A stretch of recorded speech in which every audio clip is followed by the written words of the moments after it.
Good morning. Good morning, good late morning. What's happening? What's in the now? Where are we? We are in your final day at my parents' house. It is late morning on a Sunday. We have learned to know that our Sundays are flowy, and that's been part of our journey together. So we're in a bit of a we can kind of have some rigor in other parts of the week, but we don't put that in a Sunday. So it's a bit flowy this morning, and I felt to actually say what I was drinking, because I imagine that I'm always consuming liquid, and so I'm drinking like a not so good pu'er tea from Amazon. Oh, this one's from the Amazon. Oh. No, from Amazon, the website, the evil company. Not the Amazon. They don't grow Chinese tea in the Amazon. Yeah, I was like, what? But yeah, so that's what this is. I'll probably make some during in my funny little contraption.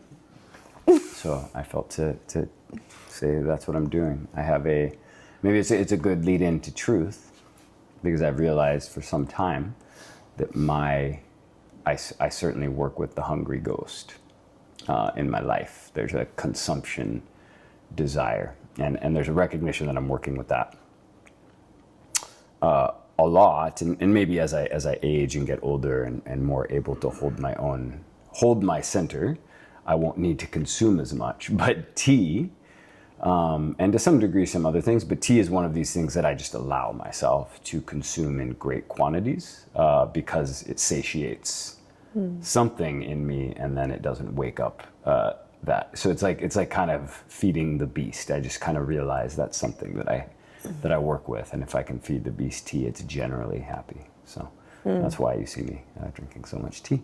Well, thank you for your vulnerability and revealing a truth.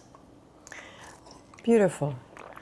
I think I would like to just say, yeah, it feels like yesterday we went for a walk, and we feel like we're kind of at the end of a big journey, because I'm going back to Thailand, where we met and where we begin our journey in February. I mean, you came to Thailand last year on a New Year's Eve, but we left Thailand the end of February, and since then we've been traveling through many continents. And my friend in April made a joke when I was complaining about being tired of traveling, and she said, well, girl, you plan a tour around the world in 8 months. Are you aware of that? And then I looked at her and I was like, oh my God, it's true.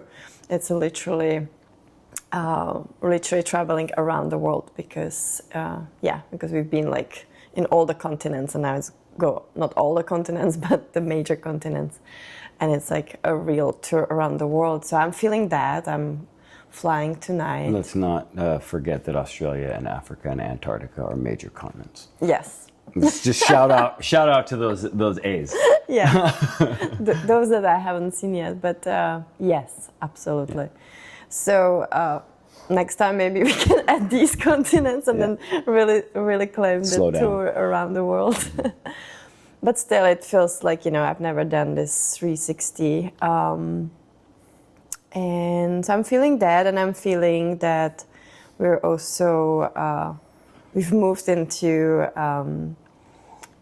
a new season of these episodes, Making Love Podcast, where we share about our work, and I feel really, really good. And I'm curious what's going to come after that. So, as you introduce us a little bit about truth, and in the last episode we talked about will, and we were talking about these pillars and about the cyclical movement, and about basically all these are themes that we explore in our Embodied leadership program.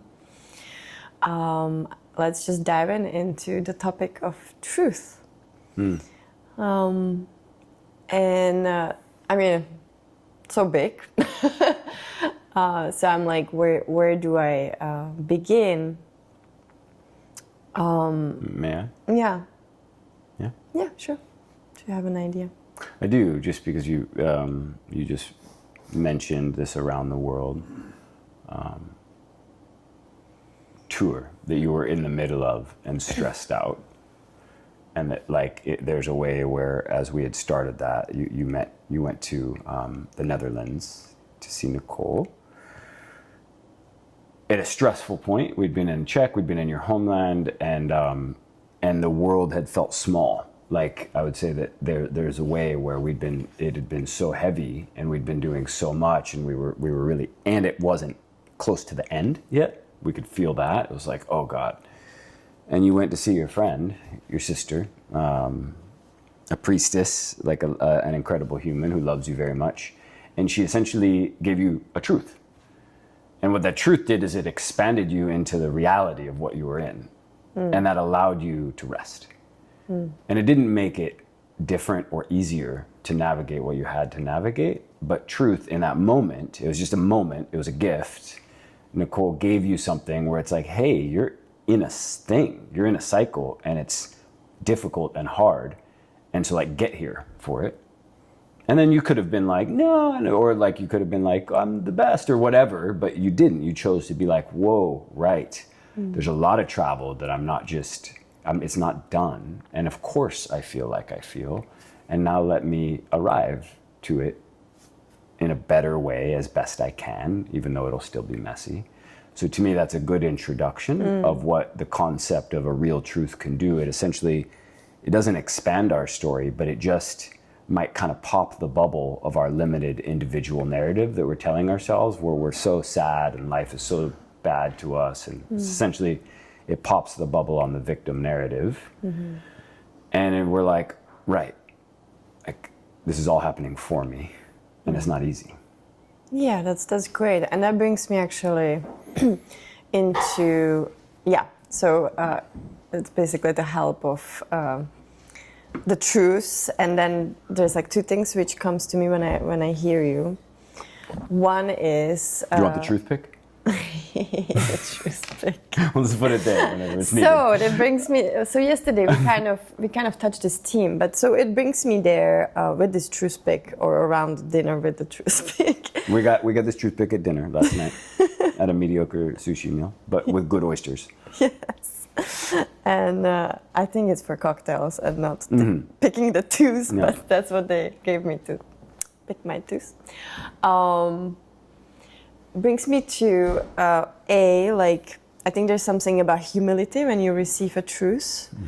So there's like a state of humility, which at that moment, when you hear truth, I feel like you almost have a choice to either hear it, and that requires some kind of humility, or you can resist the truth and you can fight it back. But I don't really want to go right into that. It's more also brings me into how much we need, because you said it's my sister, somebody who knows me to a certain degree. And then she kind of reflects my journey in a way that I need it to. And so that brings me into this mirror. We spoke about like how we serve to each other as mirrors. And I feel maybe we can explore a little bit that, because we also explore what does it mean to be true mirror? And in a way, I feel like true mirror is operating with truth. Yeah. We have some friends coming in into, hello guys. Yeah.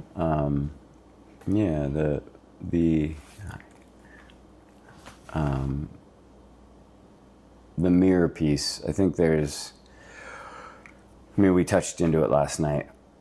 It's an exploration unto itself. That's more like I don't have it, but here's how I see it and feel.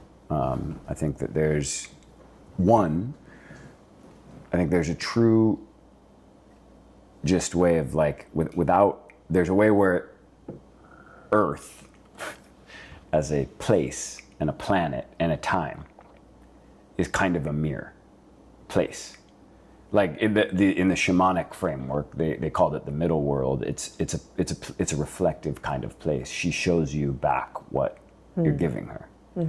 So the mirror is maybe happening then without us, and it's good for us to just not put ourselves in such a huge, important role. Like if we allow her to, she'll reflect us to ourselves, and then I think that humans are her, or at least are in our bodies, and I think we're doing something as and for her, and we're working, and so we then can play the part.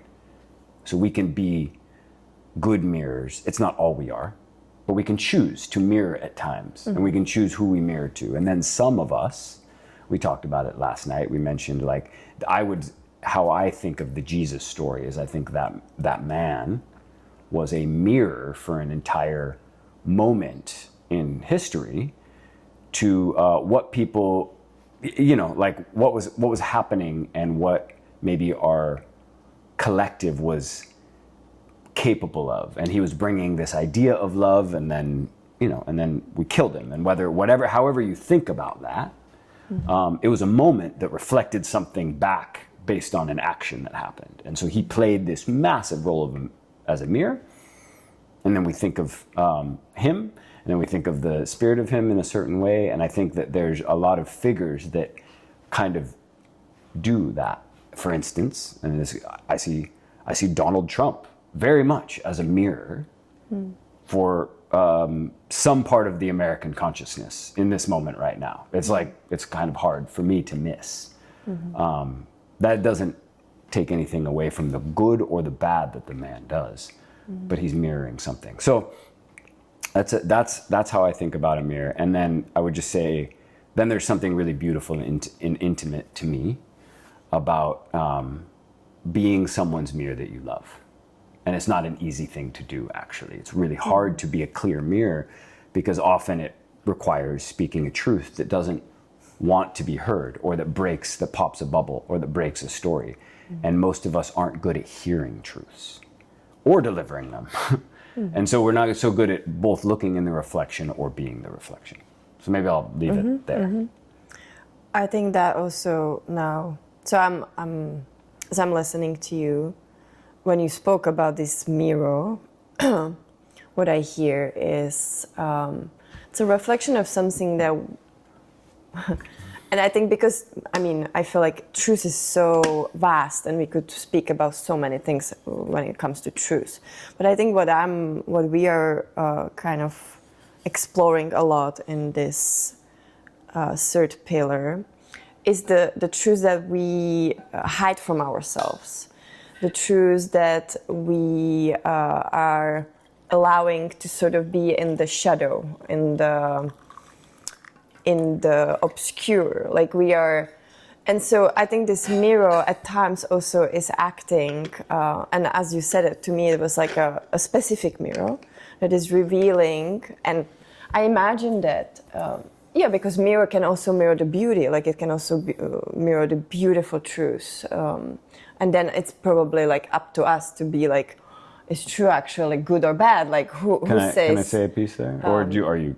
I'm not finished. Okay, great. Who says it's good or bad? But so there's something about the truth that we don't want to see, and we recognize that within ourselves. If there is a mirroring of truth, and usually it's a truth that we label as something bad to us. And also that brings me into then, Can like, you make an I statement, not just a. Or sorry, go ahead. Sorry to interrupt. Interesting. Yeah, that's good. That's good. It's a part of it.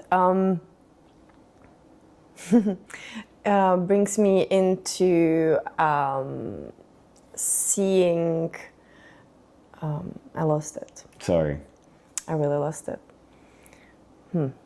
Okay, maybe I can pitch it back to you. Because I think it's just an important piece, and I interrupted. I just want to acknowledge that, like I cut your thought on accident. But the truth is that I interrupt you often, and that I'm not so good at listening when I think. That was a great example of me not being so good at listening. We're both with that often. that's an uncomfortable truth for me that I'm faced with often. And sometimes you tell me, and sometimes I just see it, and like I get it back, and I'm like, oof. And so there is an element of truth that I think needs to be uncomfortable, but I also just want to bring in the recognition that that's like the beginning of truth. Like once you're comfortable with truth, it's actually just good information. And so maybe I want to talk about like our journey for a minute. It's like, so now we're in the third pillar, which is the 7th month of a 12-month long program. Let's be very clear. So we went through desire for 3 months. We explored it. We have ways that we're doing that. Then we did some stuff in will. And now we're in the truth of the moment. If our desire was pure and our movement was connected to that desire, what truth is going to show us is beauty. And we're just it's going to show us beauty. Beauty. It's like, it's just going to, like everything that we get here feels amazing. It doesn't have to be difficult. So it's only the getting tuned to truth. And when those desire and our will isn't connected and those aren't, that the truth is difficult. And we all have that work to do. I certainly do. I interrupt and I'm not so good at listening. So like that is something that I'm getting better at, but I imagine I'm not proficient and mastered at listening to you. I probably have a few more years of really like focused discipline around being good at that and being like letting my interrupting little boy who wants to be the one who has the smartest thing to say, like have, kind of like working with that. So I guess I just want to bring in that truth doesn't have to be hard. Actually, what truth is, it's just clarifying. It's a North Star and it can feel incredible. And that feels really important to bring in about it. Like it's just because we don't know how to work with truth doesn't mean that it's bad or that it's always going to be that way. It's just that we haven't learned how to be with what's actually true and see ourselves and see our actions connected to what they're really serving and what they're really doing. Yeah, I absolutely agree. Truth is liberating. Truth is freedom. Yeah.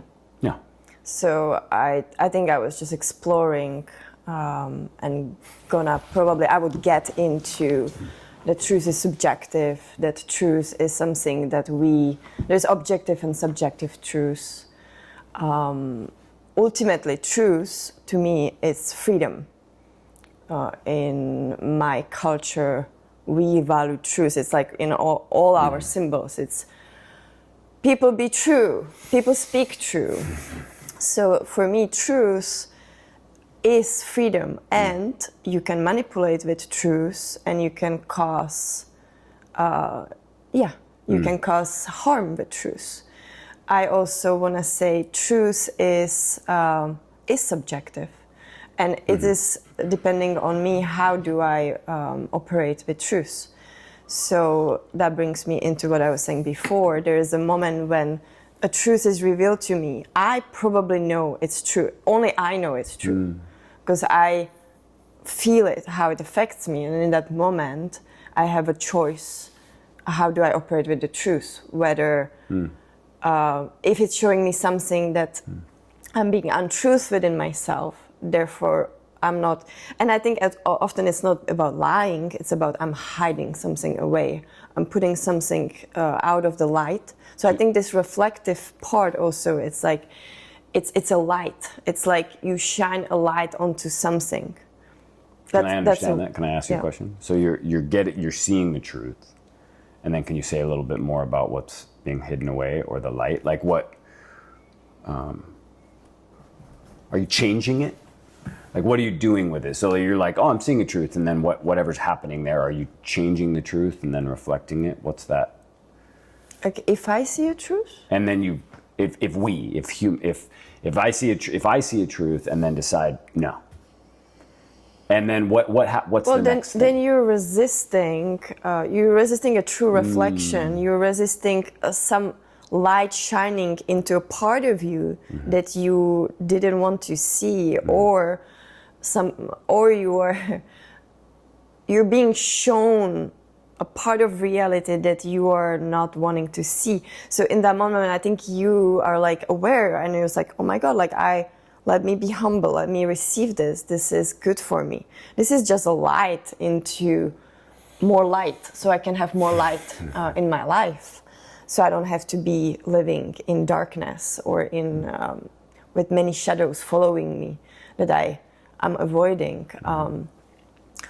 But again, I think that's very much towards like this is more towards the personal development about what like Nicole, like that example, what she did for me is she just shine light, or she didn't shine light. She just saw the bigger picture that I couldn't see from within the small picture that I was in that moment, and that allowed me to be like, oh, okay, I'm gonna humbly receive that, and then truth is always liberating. It's always beauty. It's always good. It's more about how we deal with it, I think. Yeah. Yes. Yeah. The truth is, I got a little bit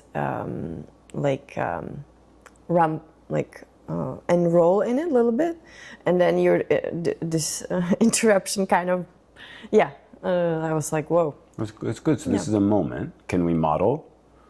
Like, so that's a moment. You're just saying that it's true. We both felt an energy come in. That's like, yeah, great. Yeah. Do you want to talk about that at all? I think it's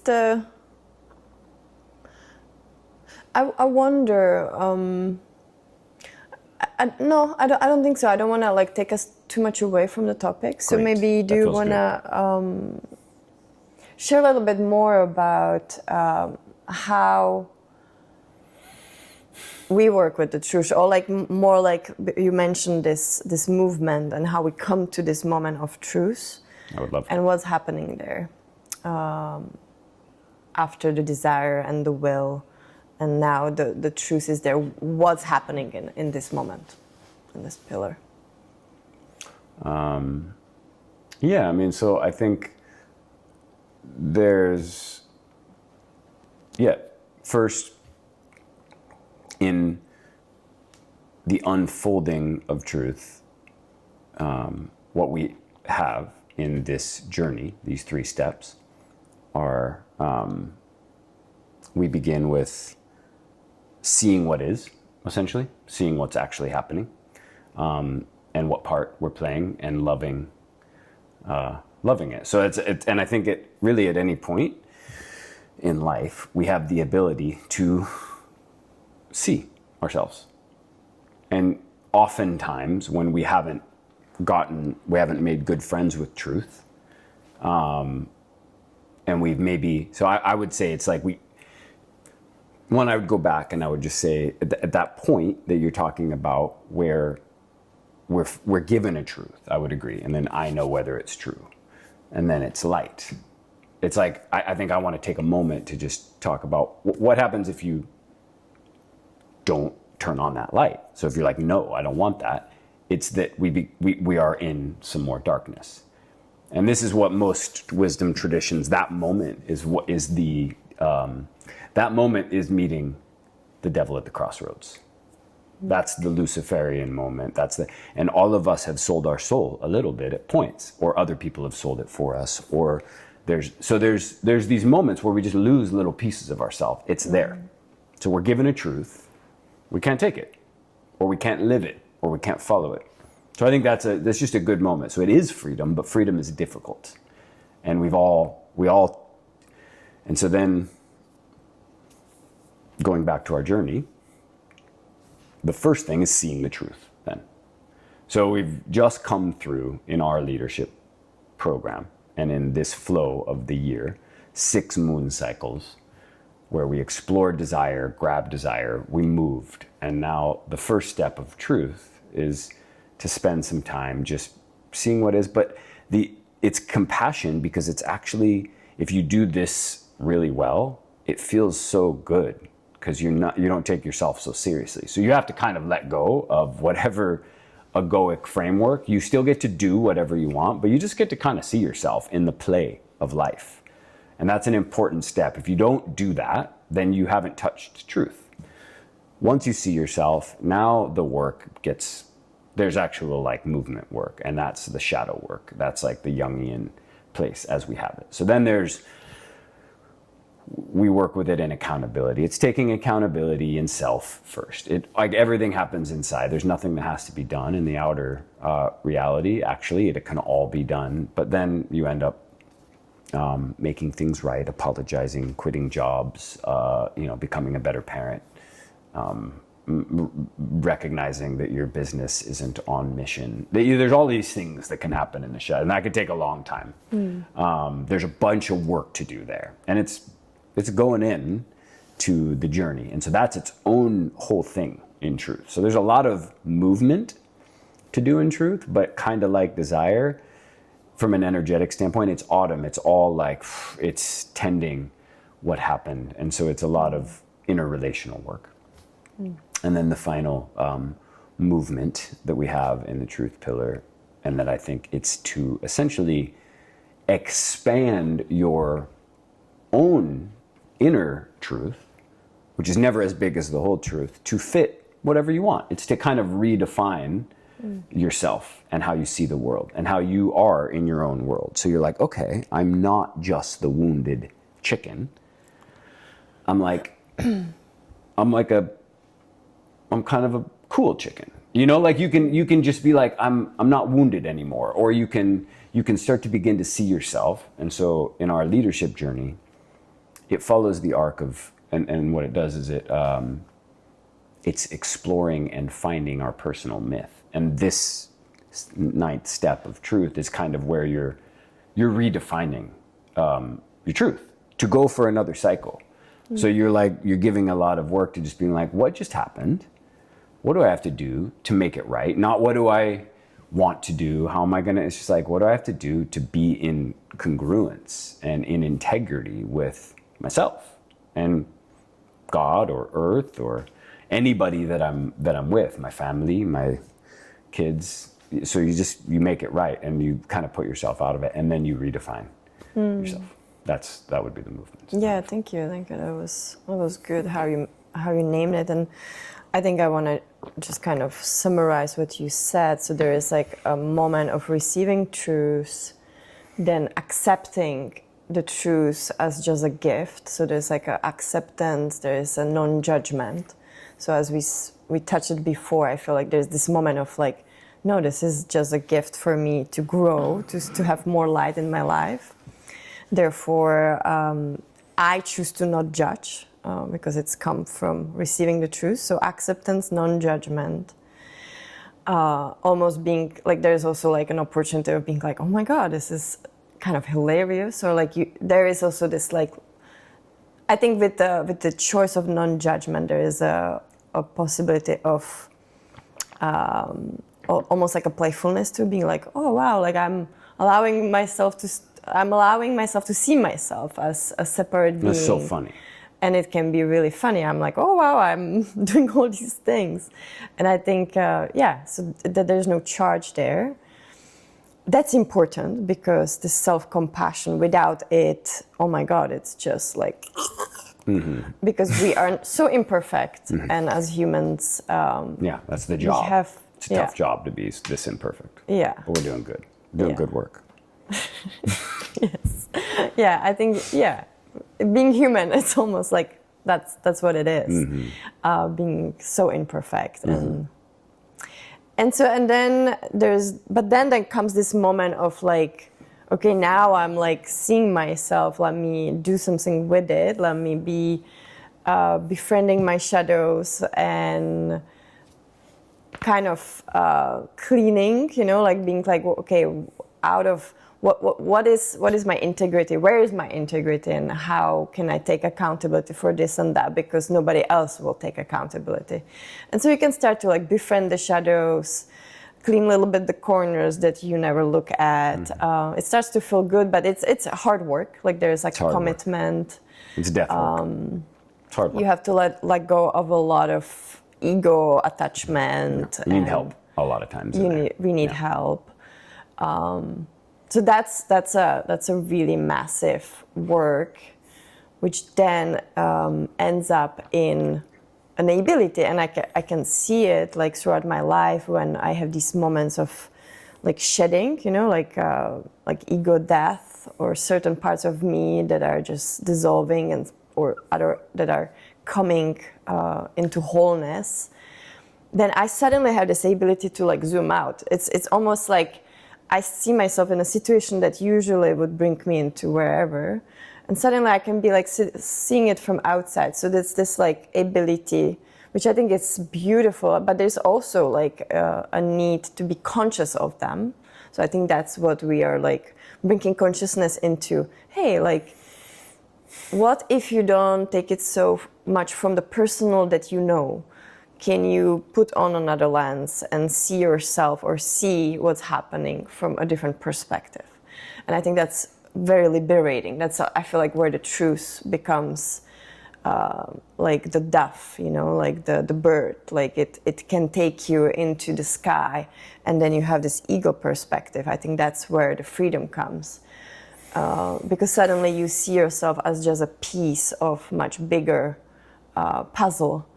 And you can start to see that you're just playing a part, and see the truth that is outside of you, which allows you then to, as you said, like touch something bigger than yourself, and maybe the soul journey, the mythical creature, or like the bigger journey that you still, it's still so big that we might not see, but there's like, oh my God, like, this is where I'm going, and this is how I need to shift. Yeah. Is there something else that you want to add into, which feels like important when it comes to truth, that we haven't mentioned? Well, I think, maybe one, it's not, I think we could say so much, so I'm not going to try and do a whole treatise on truth.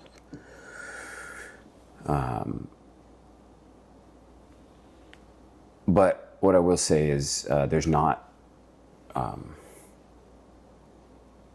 just like, it's not,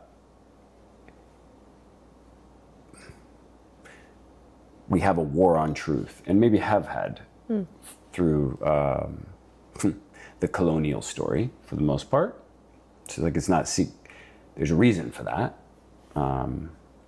because you can wage war on truth because there's not an ultimate truth, which actually isn't true, because there is an ultimate truth. It's just not able to be understood with a human mind. Right. Maybe it can't even be understood with a human heart, but maybe it can. I don't know. But it's something like the ultimate, infinite truth that we live in that we live. And so some people will call that God. Some people call that infinity. Some people call that a black hole. Then there's probably a black hole behind a black hole. Some people call it, the essence of everything, but you can't define it. And so then when we're arguing about what's true, there's nobody can win, actually, because it's all true at some level. You know, at some level, if you go far enough down into a video game, and then the video game in the video game, everything is true. Everything that anybody says, every conspiracy theory, there's threads.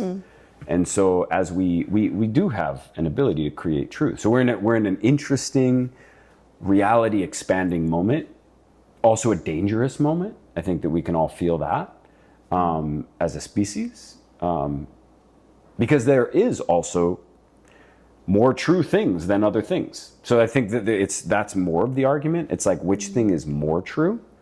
Is it that we love each other, or we fight with each other?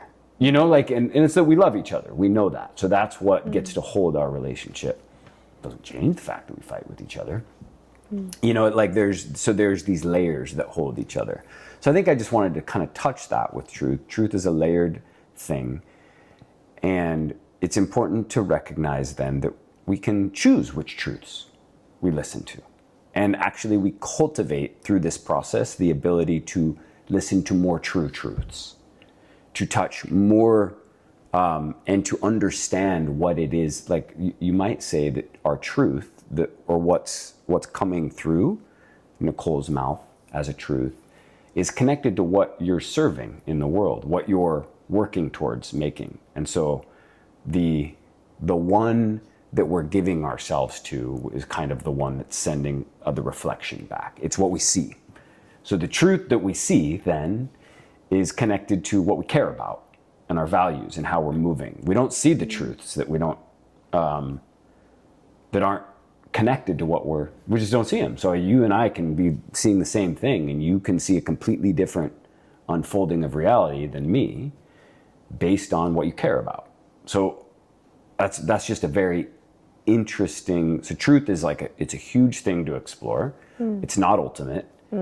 It's completely subjective, yet from an embodied, and that's why the embodiment standpoint, from an embodied standpoint, you and I can just sit and we can argue all day, and then we can, if we're both go into our hearts, there's just one thing that's true in the moment. We're like, yeah, this is what's true.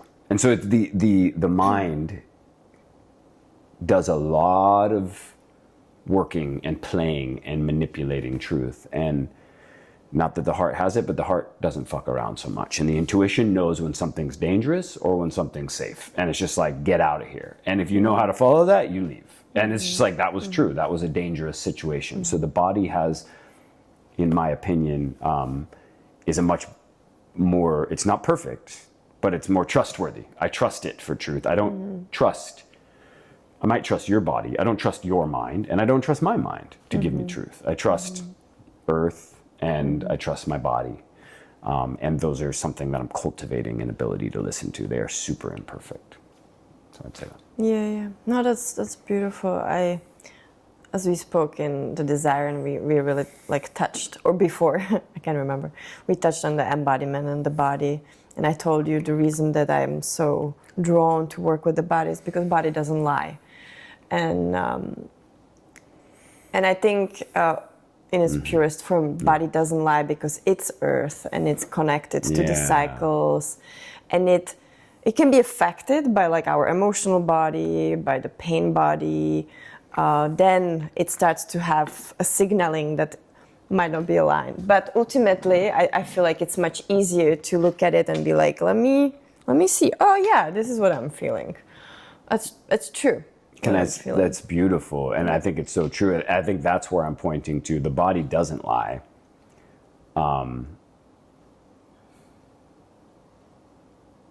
Let's see, how do I want to say this? It's very exciting to me to imagine operating in an environment with like 20 embodied leaders, because all 20 of those bodies wouldn't lie, but all 20 of them would be doing something different. So we're also not all connected to the same truth. We're all trying to do different things. But if we're embodied and we're clear in the things that we're trying to do, we can start to do a lot of interesting things together, because so my body and your body aren't connected to the same truth. It's slightly different. And that to me is the beauty available with emergent reality and emergent systems. Just like in the jungle, a monkey and an anaconda, they're both doing the jungle truth, but they're doing different things, and they're trying to be different things, and they're trying for different. Maybe the monkey wants to play a lot more, and the anaconda just wants to be badass or whatever the anaconda's doing.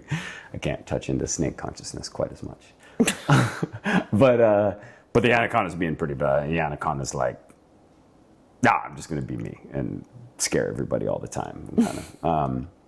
But then they're also just doing the jungle.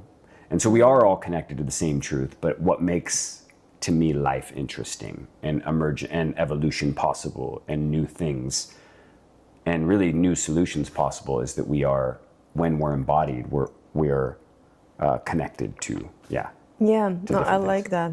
And I think that brings me into the beginning, and we can close it here, which is, I'm feeling that in order for us to touch truth, because we all have our subjective truth, we all are like an emanation of we're all the same, but different emanation of it. maybe great. that's a very blank state, but what I'm trying to say is, in order for me to be in integrity, to touch truth, I need others. Yes. Like I need to be put in a reflect. Like I Yes. actually need these mirrors, this middle world. I need this reflection because from within, it is so easy to get lost in my personal truth. And if I'm not being challenged, then yes, I can live in the middle of a forest and will probably live pretty peaceful life, but probably won't my evolution, or I won't grow as much as I would if I put myself in the jungle, in the relationship with other beings and humans and things. And I love that. Yeah. I think the one thing I want to add to that, it's that piece of like, it's not just challenge. Like the monkey and the anaconda are not seeing their relationship as challenge. And so I think as where we are right now, from this far down in colonization, we think of truth as challenging. Right. It's not. Like we just have to learn how to work with it. And then it's just what tells us the next awesome thing, like which door to open. Yeah. And it's like, yay, and it's a party. And now granted, what we talked about with Will, that can be cold water, that's like different, but it's not. And I think that's an important piece. It's not, it's only scary because we don't know how to, because we're not truthful. We don't live in a truthful world. Our systems aren't truthful. yes. Once we live in the jungle, we're just trying to get in there. Once we embody as the monkey and the anaconda, but there's food, there's different things, but mostly they're serving the same thing, and it's not a scary thing. And that is important for me to bring. Yes, no, I hear that. And I do feel like... Can I say one last thing before you go? It's like, to me, this is what Nietzsche's talking about when he says God is dead, like we killed God. Also, all words are lies. Like Nietzsche is very, and there's this is what we've annihilated, and it's not, we killed the idea that truth is something beautiful, that it feels good, that it nourishes us, that it's what we're here for. We are avoiding it because it scares us. And that's what he's speaking to when he says we killed God. We killed it by being like, oh God, I don't want it. Let me just spend some more time pretending, because it's so hard to be in truth. And it's really like, if we just go into it and you go into it more and more, it just pulls you further in. I feel like we chose not to be truth. I feel like we as a, I don't know how big the we is. I don't want to put everybody into the we, but a species though, it's safe. A culture, or there is Western culture. A Western culture. We, it's so common nowadays to be like, I don't go into internet so much anymore, or because I don't know what's true. It's like we lost the touch with truth. We literally choose to not value truth. So it's not almost like it's like a scary thing. It's more like we completely we rely in the media. We lie to each other. Like it became normalized. It almost became like the lies and the pretending become what's more normal than saying truth. And that was happening in the part of the world that you grew up in well before you were ever born. So like Europe, that's the gift of the Western world to all of us. But it's not Europe's fault, because when Jesus walks into the place where all the money counters are, and the only time Jesus gets mad in the whole Bible is it's about money.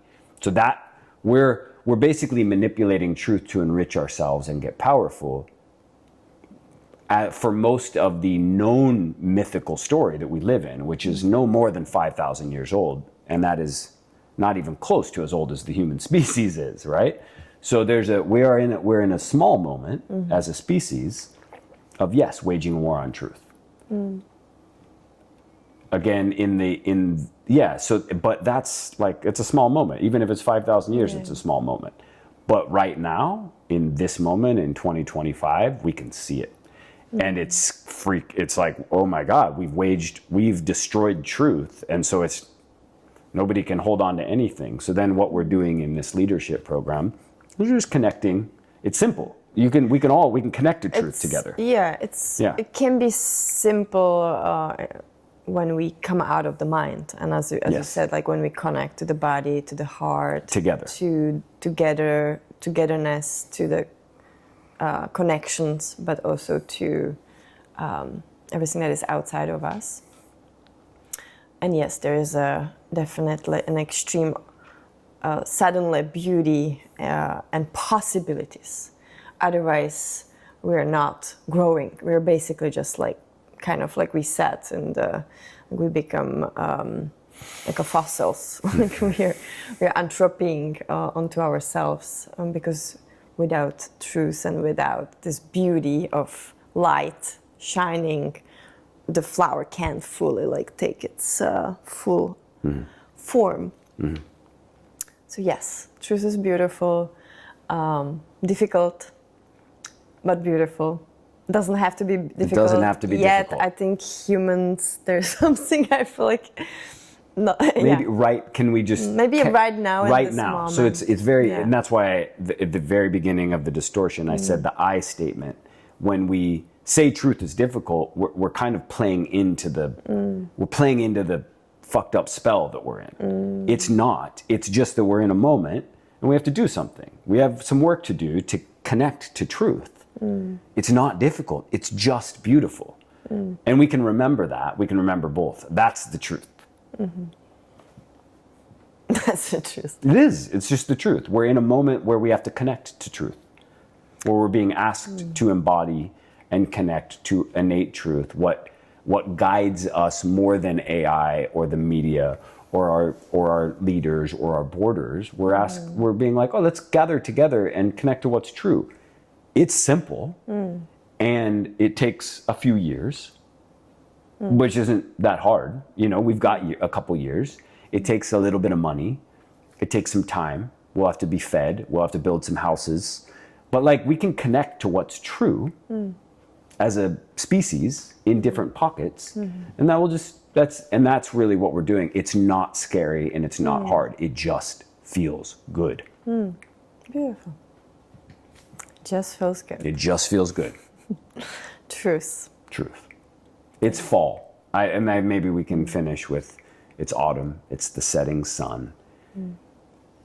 In the world of our corporations or our Western world, this is the part we don't do. We go back to spring and we just live in the light. So fall is the time when the dark begins to come in, when it begins to get cold. And if you live in nature and you're not separated from it in a house, you're like, well, it's the time I have to worry about how I'm going to eat and how I'm going to stay warm, and how I'm going to make sure that my kids are going to eat and stay warm. So I just got to think through everything. And if I don't, I'm going to die. But that's just what's true. And so let me put the energy and attention and time into that, and then winter will be beautiful. Right. Yeah. I think autumn is really... why we sing autumn, just to bring us into context, is because the cyclical and the pillars are built from spring to summer to autumn. That's why we speak about truth and autumn. But yes, it's this moment of like not rest, but like allowing the shadows to start to pop up and be with them, and be a little bit less in the outside, but more in like the integrity, and that's beautiful. Lighting the candle and being with what is, seeing what we just gathered from the fields, and yeah, beautiful. Thank you. Thank you.